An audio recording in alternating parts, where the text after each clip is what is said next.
The Shadow of Fu Manchu. Based on the stories by Sax Rohmer.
Following the recovery of the stolen plans of Frank West's aero torpedo, Nayland Smith and Dr. Petrie accompany Inspector Weymouth to the townhouse of Lord Sothery, who has, in a mysterious phone call, presumably coming from the Piers valet, been reported dead. At Lord Sothery's home, they learn from his family physician that the nobleman died quite naturally of heart disease. And the valet denies having called the police. Nayland suspects the hand of Fu Manchu. He accompanies Inspector Weymouth to Scotland Yard to check on the telephone call. Dr. Petrie starts for Baker Street alone. On the way, he meets Karame, who pleads with him to accompany her to the house of Fu Manchu to attend her brother. In the dusk of evening, we find Dr. Petrie and Karame approaching the waterfront abode of the sinister Oriental. This way, Dr. Petrie. What a maze of filthy alleyways and courts. You shouldn't wander through them alone, Karame. It's dangerous. Shh, be quiet, please. This is the place. I have the key.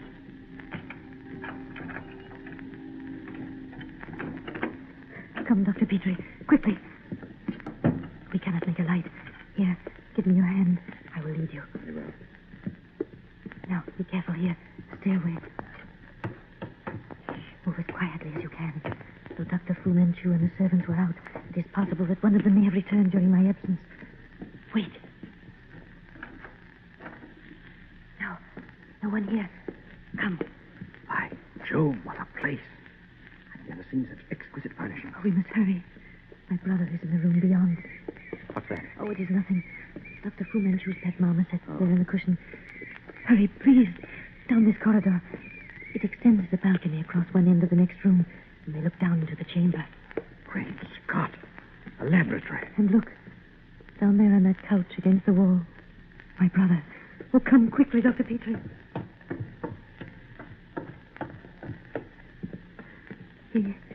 He lies so deathly quiet. Wait a minute, Karame. Let me see.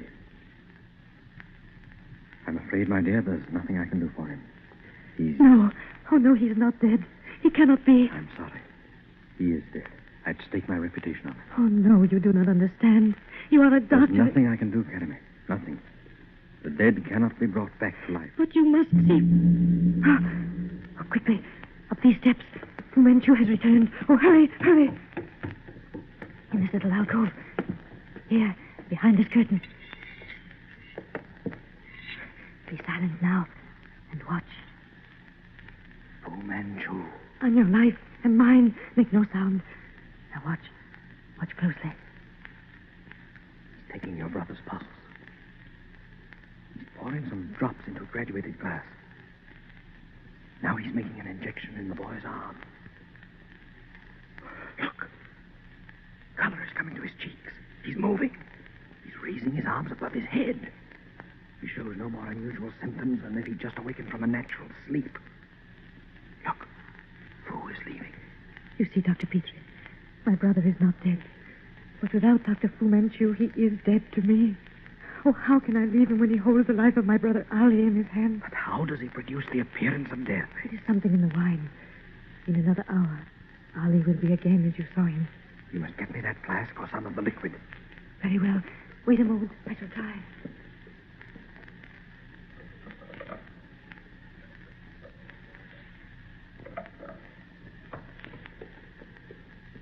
Here, take this. It is some of the liquid from the flask. Ah, good. And now, when will be the best time to take Fu Manchu and restore your brother? I will let you know. Do nothing until you hear from me. Come, you must go now. He's going away tonight, someplace to the north. But you must not come until I send for you. And now, good night. Oh, hurry. He may call for me at any moment. So, Nayland, with that vial in my pocket containing a preparation unknown to Western science, I left. Well, for a staid medico, Petrie, you certainly committed yourself to an unwise venture. Of course, we must arrange with Weymouth to raid the place at once. No, Nayland. My promise to Academy must be kept. That's your affair, old chap. I'll devote the whole of my attention to Dr. Fu Manchu. Look, Petrie, what have I all along maintained? That though she's one of the strongest weapons in his armory, she's one which would someday turn against him. I hope that day has dawned. Nevertheless, we must await word from her. Very well.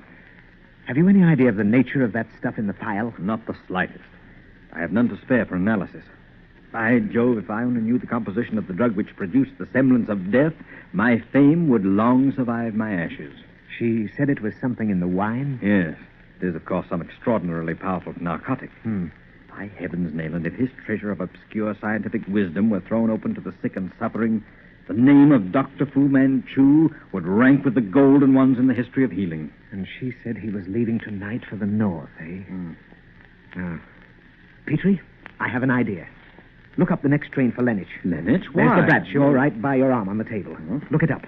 I don't think we have much time to spare. Oh, that's it. Oh, yes, here. There's one in half an hour, the last. We're going to be on that train, old chap. But why in the name of common sense must we gallop off to Lenich at this time of night? We're bound for Stradwick Hall, the ancient home of the Sothery clan. There's a little problem I'm trying to work out in my mind. Oh, tell me this. Would you consider Lord Sothery the foremost construction engineer of his time? Undoubtedly. Greater than von Humber of Berlin? Well, perhaps not, but von Humber has been dead for 3 years. 3 years. Well, roughly that. Why do you ask? 3 years, I wonder. Petrie, don't think I'm trying to lead you blindfolded in order that later I may dazzle you with my wisdom. I simply fear that we may be going off on a wild goose chase. Then why go at all? The idea I'm acting on doesn't seem to have struck you. I wish it had. I'm sure it would argue in favor of its being sound. However, I'll explain later on the train. Oh, very well. We'd best hurry, then. We have barely time to make it. Your extraordinary proposal fills me with horror, Mr. Smith. As the trusted family solicitor, I must refuse. Now, wait, Mr. Henderson. Except the heir, who's abroad on foreign service, there's no kin to consider. The word rests with you. If I'm wrong and you agree to my request, there's none whose susceptibilities will suffer. My own, sir? On the other hand, if I'm right and you prevent me from acting, you become a murderer. Heaven forbid. Lord Sothery was a lonely man. If I could have put my proposition before one of his blood, I have no doubt what the answer would be. You, as the legal advisor of the House of Sothery, good heavens, man, why do you hesitate? Well, it's irregular, sir. Utterly so. Besides, we've not the necessary power. I am invested with the necessary powers. I'll give you a written order. Utterly ridiculous. The procedure smacks of paganism. Oh, you weigh a life against such quibbles. Do you suppose that granting my irresponsibility that Dr. Petrie would countenance such action if he doubted the necessity? But there are guests in the house. Mourners who attended the ceremony today. He has barely been placed in his tomb. Those guests need never know if we're mistaken. You wish it kept secret? You and I and Dr. Petrie require no other witnesses. You agree? Well, I've never in my life been asked to make so grave a decision in so short a time. It's preposterous. Oh, we're wasting time, Mr. Henderson. Every moment now may mean... Great Scott, old chap, it's a matter of life and death. So you say. Well, very well, I agree. Let us finish the business as quickly as possible.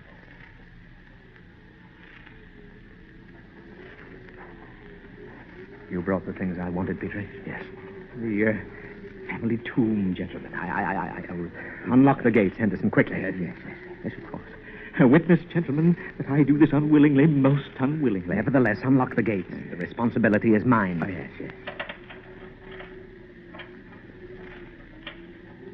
Did you hear anything, Petrie? See anything as we came across the park? Nothing, Nayland. You think he is here? I'm positive that Fu Manchu was on that train. The gates are open, Mr. Smith. Hadn't you better light the lantern? Hold it up, Petrie. Just a moment. There we are. Now, be calm, Henderson. You are doing your plain duty to your client. Heaven be my witness that I doubt it. Lead the way to Lord Sothery's niche. Oh, we'll get no help from Henderson, Petrie. He's frightened to death. There. The second one up from the floor. Oh. Here. Yes, that one. Come, Petrie. Help me slide the coffin out. All right. Now, let it down lightly as possible. There. That'll do. Now, the screwdriver. If the British Medical Association ever learns of this, Nayland, I'm finished. Hold that lantern a bit closer. Gentlemen, I feel a bit faint, if you don't mind. Stand over there by the foot of the steps. This'll be over presently. Now, there. It's open. Quick, Petrie. The syringe. Make the injection. So, a blind step into the future of medical science. There. It's done, Nayland. How long to wait? It reacted on Caramy's brother almost immediately. Not more than 3 seconds, I should say. It seems incredible that he can have survived 3 days without food or water. Yet I've known fakirs in India. Good heavens. Look. It's working. He's beginning to breathe. His heart. Quiet. Fu Manchu is here. No. Where? There. At the head of the stairs. Someone's coming down. Look out, Petrie. That way.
Shadow of Fu Manchu.